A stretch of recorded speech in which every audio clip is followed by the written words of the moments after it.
Hello friends and मेरे प्यारे students, कैसे हैं आप सब। स्वागत है आप सभी का मेरे YouTube channel knowledge blog by Anu में। फ्रेंड्स, मैं आज आप सभी के लिए एक टॉपिक वाइज वीडियो लेकर आ गई हूं। आज की वीडियो बहुत इंपॉर्टेंट टॉपिक देकर आप लोग समझ ही गए होंगे। आज हम लोग बात करने वाले हैं पीरियड के बारे में। जी हाँ, पीरियड क्या होते हैं, क्यों होते हैं, इनके बारे में आज हम बात करेंगे। हमारे घरों में हमारी मम्मी, हमारी बहन, हमारी सिस्टर और जो जेंट्स हैं उनकी वाइफ, सबको पीरियड्स होते हैं। पीरियड एक नॉर्मल साइकिल है जो हर महीने हर लड़की को, हर औरत को होती है। तो इसके बारे में आज हम बात करेंगे। वीडियो बहुत इंटरेस्टिंग होने वाली है, बहुत यूज़फुल होने वाली है, इसलिए वीडियो को पूरा देखिएगा, वीडियो को स्किप मत करिएगा।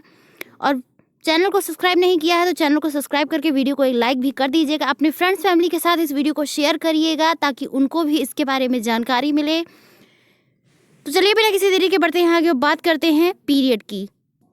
चलिए अब बात करते हैं कि पीरियड क्या होते हैं। पीरियड आना एक प्राकृतिक और स्वस्थ प्रोसेस होता है। इनमें महिलाओं की गर्भाशय की परत निकलती है। पीरियड आमतौर पर कितने समय तक चलता है और इसे कैसे मैनेज करना चाहिए, इसके बारे में आज हम इस वीडियो में बात करेंगे। ज़्यादातर लड़कियों में प्यूबर्टी के दौरान ही मेंस्ट्रुएशन शुरू हो जाता है। यह एक ऐसी अवस्था है जिसमें बच्चों से कई तरह के शारीरिक और भावनात्मक बदलाव देखने पड़ते हैं जो बच्चे से बदलकर वयस्क बन जाते हैं। 11 से 15 वर्ष की उम्र के बीच मेंस्ट्रुएशन होना बिल्कुल सामान्य बात होती है, क्योंकि हर शरीर का अपना काम करने का अलग तरीका होता है। लड़कियों में 10 से 12 वर्ष की उम्र तक और जो बॉयज़ होते हैं उनमें 11 से 15 वर्ष की उम्र तक मेंस्ट्रुएशन शुरू हो जाता है। क्या है इसके बारे में चलिए बात करते हैं। पीरियड या माहवारी एक सामान्य प्राकृतिक जैविक प्रक्रिया है जिसमें आपके यूट्रस के अंदर से रक्त और ऊतक वेजाइना के द्वारा बाहर निकलते हैं। या आमतौर पर महीने में एक बार होता है। लड़कियों के शरीर में पीरियड की शुरुआत होने का मतलब है कि उनका शरीर अपने आप को संभावित प्रेगनेंसी के लिए तैयार कर रहा है। एस्ट्रोजन और प्रोजेस्टेरोन जैसे हार्मोन अंडाशय से निकलते हैं। ये वो फीमेल सेक्स हार्मोन होते हैं जो यूटेरिन लाइनिंग या एंडोमेट्रियम का बनना शुरू कराते हैं, जो कि एक फर्टिलाइजेशन एग को पोषण प्रदान करता है और उसे पोषित करता है। यही हार्मोन ओव्यूलेशन के दौरान किसी एक ओवरी में से एग निकालते हैं जो प्रक्रिया शुरू करते हैं, या एग फैलोपियन ट्यूब से होकर गुजरता है और यूटेरिन लाइनिंग से जुड़ जाता है, जो कि फर्टिलाइजेशन के लिए तैयार है। यह लाइनिंग बनने, टूटने और निकलने में करीब 28 दिन लगते हैं। ज़्यादातर महिलाओं में पीरियड साइकिल 21 से 35 दिन के बीच में भी होती है। फीमेल के शरीर में जो पीरियड की साइकिल होती है वो अलग अलग हो सकती है। किसी में 3 दिन से 7 दिन के बीच में इनका रेशियो निकाला जाता है। किसी को 3 दिन होती है, किसी को 4 दिन, किसी को 5 दिन। मैक्सिमम जो इसका रेशियो होता है वो 3 से 7 दिन के बीच में बनाया जाता है। इसीलिए इस पूरे प्रोसेस को आप समझिए ध्यान से। किसी के भी शरीर में कोई भी बदलाव हो सकते हैं, कभी भी हो सकते हैं। इनके बारे में भी इस वीडियो में हम बात करेंगे। कोई डाउट होगा तो कमेंट बॉक्स में ज़रूर बताइएगा, मैं उसका सलूशन भी आपको ज़रूर दे दूँगी। जिन फीमेल्स को मेंस्ट्रुएशन की शुरुआत हो चुकी होती है उनको ऐसे संकेत मिलते हैं जिनके बारे में चलिए हम बात करते हैं। आपको प्रीमेच्योर सिंड्रोम के संकेत दिखाई देते हैं, जैसे पेट का फूलना, गैस महसूस होना, आपको मुहासे भी आ सकते हैं, पेट में दर्द होता है, सिर में भी दर्द होता है, किसी किसी के पैर में भी सूजन आ जाती है। ये सारी चीज़ें पीरियड में बिल्कुल नॉर्मल होती हैं, इससे घबराना नहीं चाहिए। अगर आपको इन सब दिक्कतों से ज़्यादा परेशानी हो रही है, अगर आपको ज़्यादा पेट दर्द हो रहा है या आपके पैर में ज़्यादा स्वेलिंग है, तो आपको डॉक्टर से ज़रूर मिलना चाहिए, उनसे सलाह लेनी चाहिए। अब बात करते हैं पीरियड साइकिल क्या है। पीरियड साइकिल या मेंस्ट्रुअल साइकिल आपकी पीरियड के पहले दिन और अगले पीरियड के बीच का समय होता है। उदाहरण के लिए अगर आपका पिछले महीने का पीरियड 10 जनवरी को शुरू हुआ था तो आपका अगला पीरियड 8 फरवरी को आएगा। या तो इसका मतलब है कि आपकी मेंस्ट्रुअल साइकिल 10 जनवरी से 8 फरवरी के बीच का समय लेगी। इन चरणों में अच्छे से समझा जा सकता है, जैसे कि आपकी यूटेरिन लाइनिंग 28 दिनों में मोटी हो जाती है और आपकी पीरियड शुरू होने पर टूटने लगती है। आपकी पीरियड का पहला दिन आपकी मेंस्ट्रुअल साइकिल का पहला दिन होता है। आमतौर पर एक पीरियड 2 से 7 दिन तक चल सकता है और इस समय के दौरान यूटेरिन लाइनिंग टूटती है और वेजाइना के बाहर निकलती है। जैसे ही आपकी पीरियड ख़त्म होते हैं यूटेरिन लाइनिंग फिर से मोटी होने लगती है ताकि संभावित प्रेगनेंसी के लिए वो खुद को तैयार कर सके। यहाँ से यह एग यूटेरस में जाकर यूटेरिन लाइनिंग में जुड़ जाता है। अगर इस पीरियड के दौरान एग फर्टिलाइज नहीं होता तो यूटेरस में यूटेलाइनिन जो परत होती है वो टूटने लगती है और वो बाहर निकलती है पीरियड, जिसे हम पीरियड कहते हैं। अब बात करते हैं पीरियड में एक बहुत बड़ा मिथ होता है जिसके बारे में आज मैं आपकी सारी कन्फ्यूज़न दूर करने वाली हूँ। पीरियड में क्या छूना चाहिए, क्या नहीं छूना चाहिए, हमें नहाना चाहिए कि नहीं नहाना चाहिए, इसके बारे में हम बात करेंगे। हम हमारे घर में नॉर्मली देखते हैं कि जो मम्मियाँ होती हैं, जो हमारी बड़ी सिस्टर होती हैं, वो पीरियड में किचन में नहीं जाती हैं, नहाती नहीं हैं। मम्मियाँ कहती हैं नहाओ मत या अचार मत छुओ, कुछ छू लो तो ओ माय गॉड ये क्या कर दिया तुमने।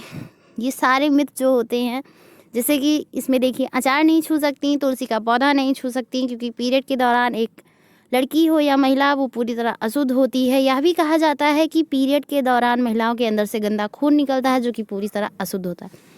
ये सबसे बड़ा मिथ है जी, ये सबसे बड़ा मिथ है। ऐसा कुछ नहीं होता है, मैं आपको गारंटी देती हूँ ऐसा कुछ नहीं।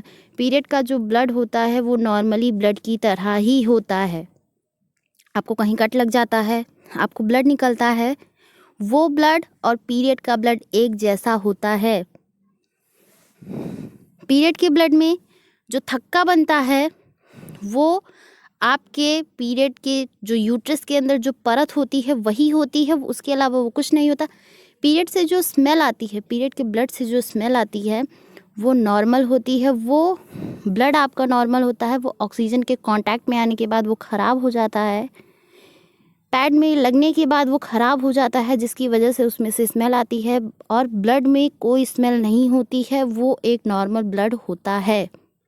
अगली बार अगर कोई आपसे कहे तो उसको अच्छे से समझा दीजिएगा, ये वीडियो उसको दिखा दीजिएगा ताकि उसे भी इसके बारे में अच्छी जानकारी पता चले। पीरियड कितने साल तक रहता है? वहीं उम्र के बढ़ने पर पीरियड ख़त्म हो जाता है। पीरियड आने की सही उम्र 12 होती है, 12 साल होती है। 10 से 12 साल के बीच में पीरियड स्टार्ट हो जाते हैं। हालांकि कई बार लड़कियों को 8 साल या 15 साल की उम्र में भी मासिक धर्म शुरू हो जाता है। वहीं मासिक धर्म बंद होने की जो उम्र बताई गई है वो 45 से 50 साल की होती है। अब बात करते हैं कि पीरियड ख़त्म होने के बाद वाइट डिस्चार्ज क्यों होता है। वाइट डिस्चार्ज क्या होता है, क्यों होता है, इसके बारे में हम बात करेंगे। वाइट डिस्चार्ज कई प्रकार के हो सकते हैं, जिनमें से कुछ बहुत नॉर्मल होते हैं। यही महिलाओं को पीरियड से पहले होता है, पीरियड के बाद होता है और ओव्यूलेशन के समय भी होता है। इसके अलावा वेजाइना में बैक्टीरिया, फंगल इन्फेक्शन होने के कारण भी वाइट डिस्चार्ज की समस्या हो सकती है। वाइट डिस्चार्ज इसलिए होता है क्योंकि पीरियड से पहले और पीरियड के बाद जो यूट्रस होता है वो अपने आप को तैयार करता है। पीरियड से पहले जो वाइट डिस्चार्ज होता है उसमें यूट्रस अपने आप को तैयार करता है पीरियड के लिए, और पीरियड के बाद जो वाइट डिस्चार्ज होता है वो आपकी यूट्रस की जो लेयर होती है, जो परत होती है, उसको साफ़ करता है। इसीलिए आपको वाइट डिस्चार्ज होता है और इसमें कुछ नहीं है, वो आना एक नॉर्मल बात है।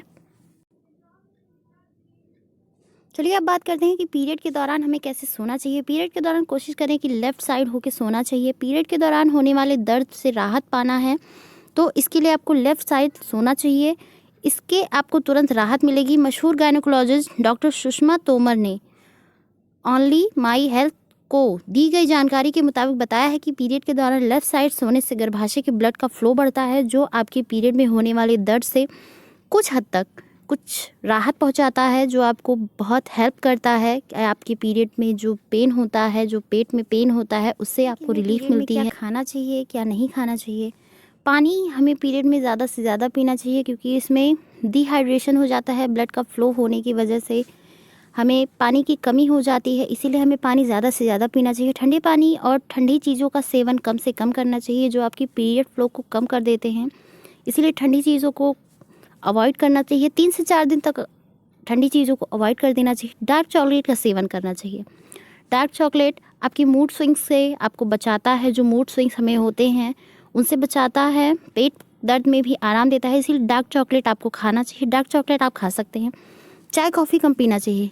ये भी चाय कॉफ़ी में कैफ़ीन की, निकोटीन की मात्रा पाई जाती है जो आपके ब्लड फ्लो को बंद कर देते हैं, रोक देते हैं। इसीलिए चाय और कॉफ़ी कम से कम पीना चाहिए। गर्म पानी आपको ज़्यादा पीना चाहिए। पीरियड के समय जो पेट दर्द होता है, जो स्वेलिंग हमें हो जाती है या ब्लॉटिंग हो जाती है, उनसे हमें गर्म पानी राहत देता है। इसीलिए गर्म पानी से सिकाई भी करनी चाहिए और गर्म पानी हमें पीना भी चाहिए। जुड़े जितनी भी बातें थी वो मैंने सब आपको बताई। अगर आपके मन में अभी भी पीरियड को लेके कोई डाउट है, कोई मिथ है, तो प्लीज़ मुझे कमेंट बॉक्स में कमेंट करके बताइएगा। मैं उसका सलूशन आपको ज़रूर दूंगी, ज़रूर बताऊंगी कि वो चीज़ें सही हैं या नहीं हैं। अगर वीडियो अच्छी लगी तो वीडियो को एक लाइक और चैनल को सब्सक्राइब ज़रूर करिएगा। इसे अपनी फ्रेंड्स फैमिली के साथ, अपनी सिस्टर के साथ, अपनी मदर के साथ, अपने फ्रेंड्स के साथ ज़रूर शेयर करिएगा ताकि उन्हें भी अच्छी अच्छी जानकारियाँ मिल सके। पीरियड से रिलेटेड, पीरियड हमारे नॉर्मल डे हर महीने आते हैं, हम उसके लिए कुछ कर नहीं सकते हैं, पर उनसे जो जुड़ी जानकारियाँ हैं उनके बारे में तो हम जान सकते हैं ताकि हमारे पीरियड के दिन आसान हो सके। इसीलिए प्लीज़ इस वीडियो को ज़्यादा से ज़्यादा शेयर करिएगा। मुझे भी अच्छा लगेगा कि लोगों को मेरे द्वारा बताई गई ये जानकारियाँ पता चले, क्योंकि पीरियड रिलेटेड बहुत सारी ऐसी बातें हैं जो हम घर में नहीं कर पाते, जो हमें कोई बताता नहीं है। तो अगर मेरे माध्यम से उन लोगों को ये जानकारियाँ मिले तो बहुत अच्छी बात होगी। इसीलिए प्लीज़ इस वीडियो को ज़्यादा से ज़्यादा शेयर करिएगा। मैं मिलती हूँ आपसे नेक्स्ट वीडियो में, तब तक के लिए बाय।